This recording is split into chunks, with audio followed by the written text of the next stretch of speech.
Welcome to the Airbnb Blueprint Podcast, your go-to training hub for building your very own Airbnb business. In each episode, we break down the exact blueprint that helps us build a multi-six-figure Airbnb business from scratch, and we'll show you how to do the same. Continue learning with us for free in the Airbnb Blueprint coaching community on Facebook. Find the link in our show notes below. Commit, believe, succeed. Let's go.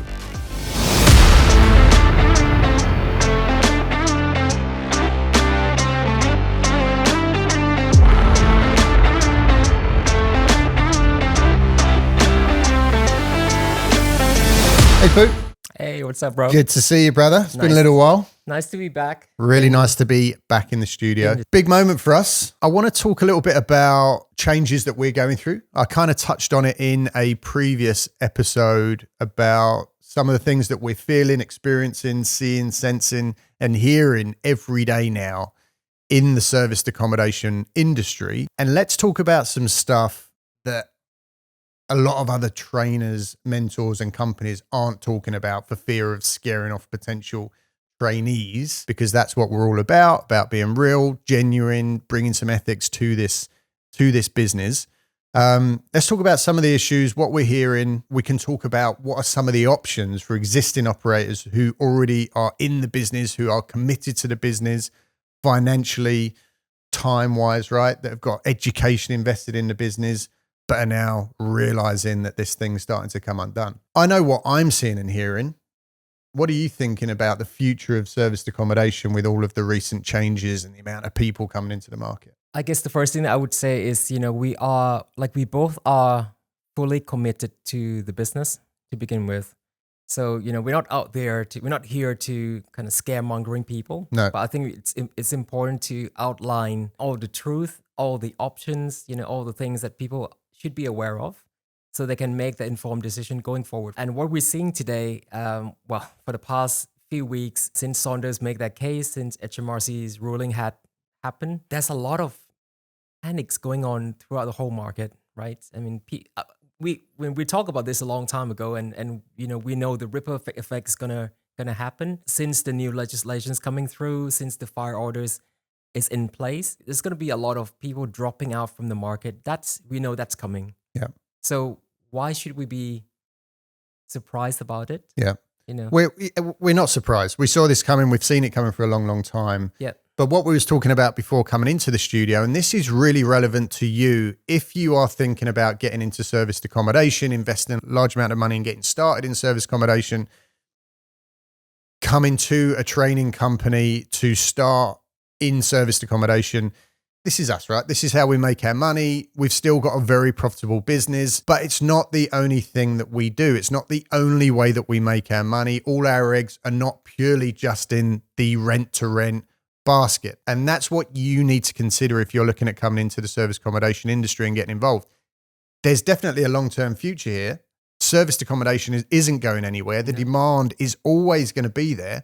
But we need to learn other ways to maintain consistent revenue. And one of the things that we was talking about as we was walking into the studio, why are so many people coming into the market? Why are we now at this huge tipping point where, guys, it is saturated? I've said this before. Pooh knows it. I know it. A lot of people will say, no, it's not saturated. There's plenty of room. The demand's there because they're trying to sell courses. The truth is there's too many people doing it. Why is there too many people doing it?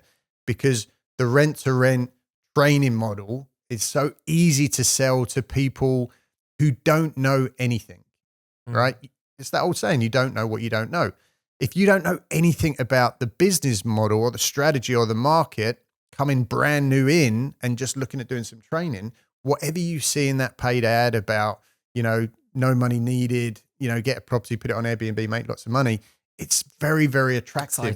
Exciting. It looks like easy money. It looks passive. It looks like you can get these huge bookings. It's only once you're invested, that money's changed hands and you're actually gone out there and taken on your first few deals that you realize it's not all unicorns and butterflies and the market isn't as it was sold. So that's why it's starting to swell. And that's why we need to be clever about how we're going to move forward in this business. And I think, with the change of our circumstances, this year, that just hamper so much on the whole industry. Yep. We are working on the profit margins.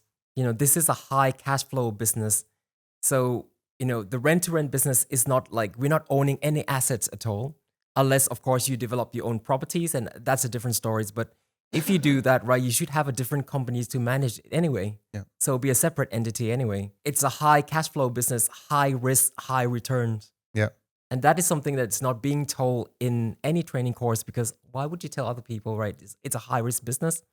They wouldn't buy your course, would they? No, exactly. It's all about keeping it simple and telling people that it's a very, very easy way to make money. Yeah.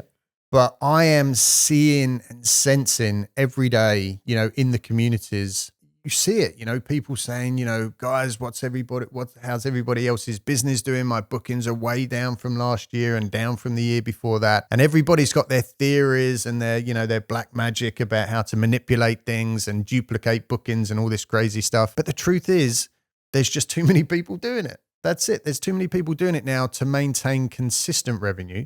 And this is something else that we was talking about just now having coffee, is that one of the most challenging things about this business is the uncertainty, right, around that income. Again, there'll be people out there, saying, oh no, and you see it when people are trying to sell deals, right? And they're giving you projections and they're saying this unit will make £72,000 in profit over the next 12 months. It's like, how can you say that if there's no work, or if the development slows, or if the services aren't needed in that specific area?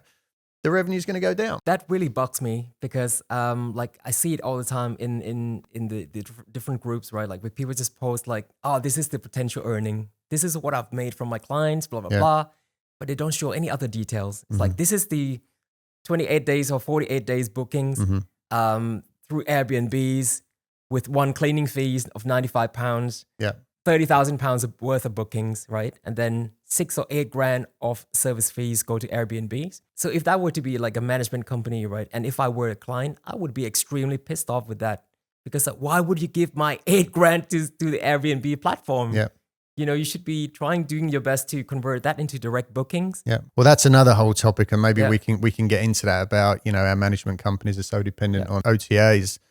But, you can have, some bumper months, right? Maybe you get a few nice chunky direct bookings, your revenue goes through, goes through the roof. The bank account starts looking really healthy and you're flying high, you think this is the best business in the world.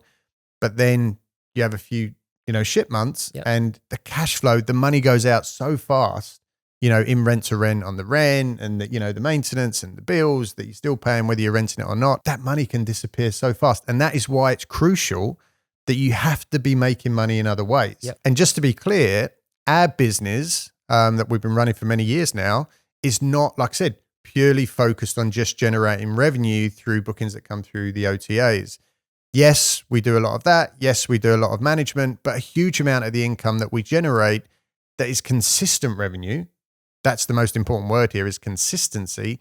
Stuff that allows us to sleep at night, stuff that allows us to know 100% that we can pay our bills, pay our mortgages, look after our families, go on holidays, pay the car and all that kind of stuff, comes from other things. And mostly it's to do with generating leads and selling bookings. Inquiries, yeah. Mm-hmm. Right? Inquiries.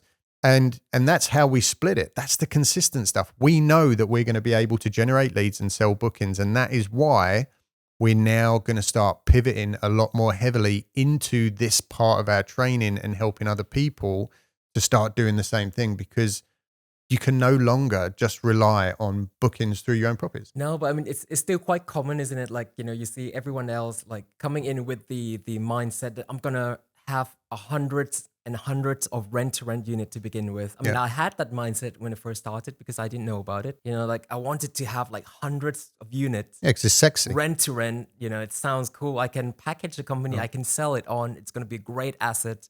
But then when you enter the business, you were like, hold on a second. It is an asset to you if it makes money. Yeah. If it doesn't make money, it's a massive liability that you've got, within your pocket that you have to fork out every month, and you could fall overnight. Yeah. If you can't pay the rent, you can't pay all the liabilities, you could fall overnight. Mm. And I've seen many partners companies went just like that. Absolutely. Don't take our word for it. Just go into the groups, some of the biggest groups. I don't know about you, but recently I've seen so many people that are selling or trying to offload a large amount of units, Yep. like big blocks, whole businesses. And you can really get this sense that things are starting to shift. And that's normal. That's what happens with this business, with the HMO market, with the social housing, model. Stuff swells and then it kind of blows up, and then a lot of people leave, and then it kind of comes back to a little bit more of a level playing field. But right now we have to accept that if you want to survive, or not just survive, if you want to make real money, we got to change up the way that we're doing things. Yep. I mean, the industry is here to stay, like you said. For sure. It's not going to go anywhere. Even if we leave the market, they're still going to be there. It's easy when things are hard to start feeling like, and you see the same posts from the same negative people posting, spreadsheets or, I sat down with this person, we went through their numbers and this is how awful it looks. And yeah, there's some of that, but whatever we do or decide to do or not to do, the tradesmen, the corporate markets, the families, the insurance days, all that stuff's still going to be here. Yeah. But the difference is, and the thing that we're realizing, and which is why we're now starting to pivot a lot more into the other side of our business, which is selling deals, selling leads, selling inquiries, filling other people's properties, is because the leads remain, but the supply is like through the frigging roof. So it's like, okay, what are we going to focus on? Well, we're not going to add to the supply and take on more rent-to-rents or even deal with more management because we're still going to have the same problem, so it's all about, okay, let's just focus on generating more leads and then we'll just sell them and we'll make multi-six figures doing that instead. So why don't we touch on this, this part a little bit about like different ways of making money in this game rather than just filling your own accommodations, because everyone's all about filling their own property. Yeah. You've got a nice unit, you've done all the nice listing photographies and everything. Looks lovely. Looks lovely on OTAs. Only spent 20,000 on it. Top of the range bedding. But the bookings aren't coming sheets. in. Yeah, the booking aren't coming in. And then, you spend time tweaking your listing every single day. Yeah. And I think there were some reports that actually, it doesn't really matter. It might tweak the algorithm maybe 1%, maybe. The whole fact is if you're not getting booked, you're not making money. So some other people started to venture into different kinds of, services that you can offer. Have you seen like any other bits that like comes to your mind? And yeah, stuff like, maybe supplying linen or doing the cleaning or, stuff like that. Yeah. So I think there would be like cleaning, like you said, you started to take on more cleaners. I think this is one of the biggest, I don't know, maybe to me it's a pitfall. Yeah. Personally, because I don't like dealing with cleaners or management of any kind. So difficult, that business. I like personally, like for me, I like to set things up and I like somebody else to run for me because I'm a shit manager, to be frank. Managing cleaner is one of the worst things that I could ever do. I can't take it. But if you decided to take a staff on as a cleaner, then you quickly realize, I don't have enough work to keep my staff busy. So you could potentially just go out and then offer the service to other people. I think that would be the same for if you do maintenance services, like, I don't know, go around to help, fix things, any kind of issues, right? Mm-hmm. But then to keep that person busy, you need to have enough work. Constant flow of work coming in, yeah. Yeah. Your attention started to divert into... Now you're panicking, your time starts being spent. Into cleaning business or maintenance business, or something else. But and then you're not really making that much money either because you have to pay. I don't know. I know multiple people that have tried to start cleaning companies and have closed within a few months because they've realized that. I think the problem with that, and it's similar, it makes me think of my dad who had retail shops. It's very difficult to get the staff because they're making a little money. So the motivation there, the loyalty, the commitment, all of that stuff, it doesn't exist. When my dad had his shops, if he went away on holiday for a week, he'd come back. It'd take him 6 months to fix the fuck-ups. Yeah. Because the staff just don't care. Because how much can you pay someone who works in a retail shop? How much can you pay a cleaner? I couldn't tell you how many times I had to put on my marigold gloves and start cleaning by myself. When the cleaner decided not to turn up to the property. And we had like clients checking in within an hours, and there was no one else. Yeah. What you had to do, like I had to be there at the property, start scrubbing. Yeah. And I hated it. I think the important thing here and the message that we're trying to get across in this episode is for the people who are not necessarily in the business. Maybe you've got 10 units, you know the business inside out, and you know that what we're saying is true. Yeah. You know that you're listening to this going, yeah, my bookings are down. Then that at least if you're very dependent on the OTAs, which unfortunately, even some of the most established operators, they're simply listing on the OTAs and they're sitting back and they're waiting for the ding ding, and the mess and the bookings come in. And for those of you who are listening to this, you will agree that the market is shifting. But the message from this podcast is more aimed at people who are just starting to think. Maybe you're looking around, you're seeing some paid ads, you're looking at some training courses. We're not saying that the market's dead. We're not saying that there's no future in it. There is. We're not going anywhere. Yeah. But please do not think or do not fall or be sucked into a very clever advert that tells you that you can come along, do a short crash course, and then go out, rent a property and put it on Airbnb and make money. You can't. I just saw an ad the other day, it popped up on my Facebook. This guy, I'm not going to mention the name, but he said 100% guaranteed, fully booked every month for the next 12 months. Yeah. Oh, yeah. And I'm like, really? For $27? Ridiculous, isn't it? Like, how can you guarantee that in the first place? Yeah. Booking comes and go. Yeah. It's going to be some kind of overlaps anyway. Yeah. At the same time, when I say that, I'm not saying that it can't work, right? Over the last, I don't have the exact figures, but over the last few months, I mean, we've done ridiculous numbers on just a handful of properties because we've been riding the wave of some very consistent bookings with some direct partners that we work with where we're not, now to the ground with the rates that you have to compete with on Airbnb, right? They want to work with us. What do you charge? We need your specific properties for a very specific type of client. So we're charging literally 10 times more than another property of the same kind on Airbnb, right?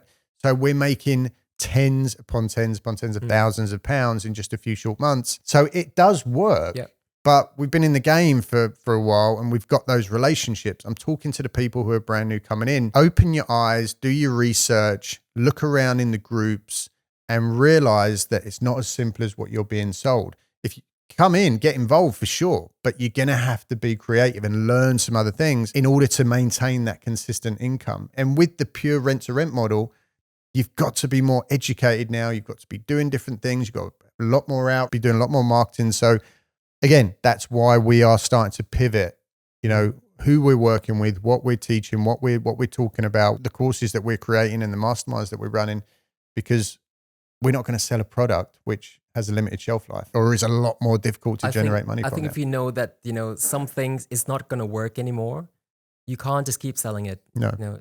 I think it's wrong. Yeah. So. Yeah.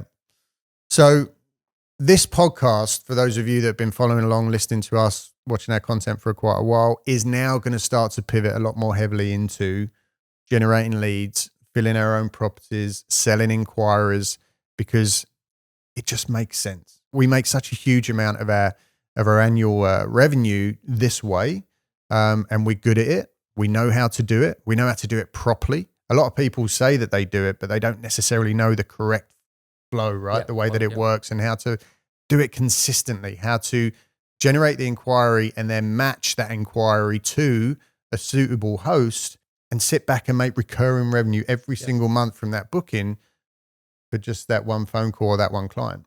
So it's the easy way to continue building a really successful business. The key is just make a lot of money for other people and you take your cut. It's fair. Yeah. So. Well, why is Airbnb so big? Why is, all these companies, right? They don't have the risk, the Ubers and all these companies, they don't take on the liability or the risk. They sit in the middle and they take their piece. They do a lot of marketing and advertising, but which is a lot of money involved, but then you make a lot of money. Because we are all about keeping hold of time, right?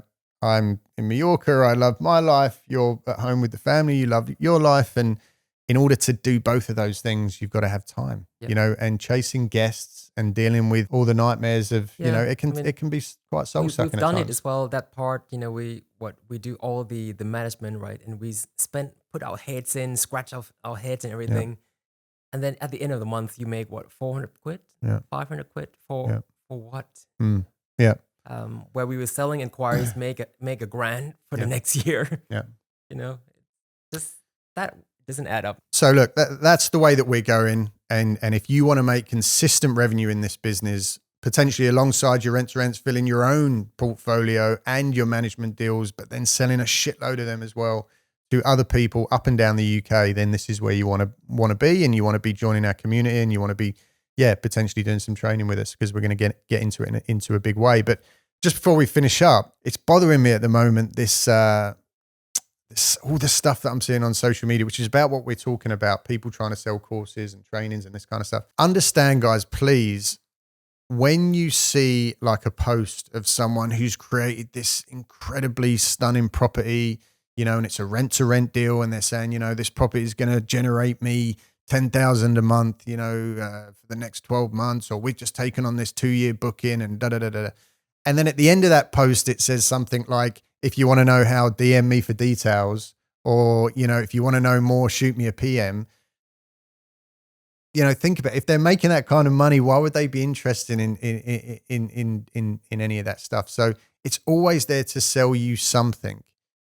And just realize that, right? Because it's everywhere. I don't find it wrong to sell, you know. I think it's okay to sell, but you just need to be ethical about it. That's what I mean. Selling something that works, selling something that's genuine. But I'm talking specifically about when someone posts a rent-to-rent deal that they've taken on, and they've spent an absolute fortune on it, and post all these pretty pictures, and then telling you that you can do the same and make a huge amount of money from the rent-to-rent business. Don't fall for that, because it's not as easy as they say. Yes, it works, but you know, it's not all rainbows and butterflies. Of course. So that's why we're going to start, doing things a little bit different.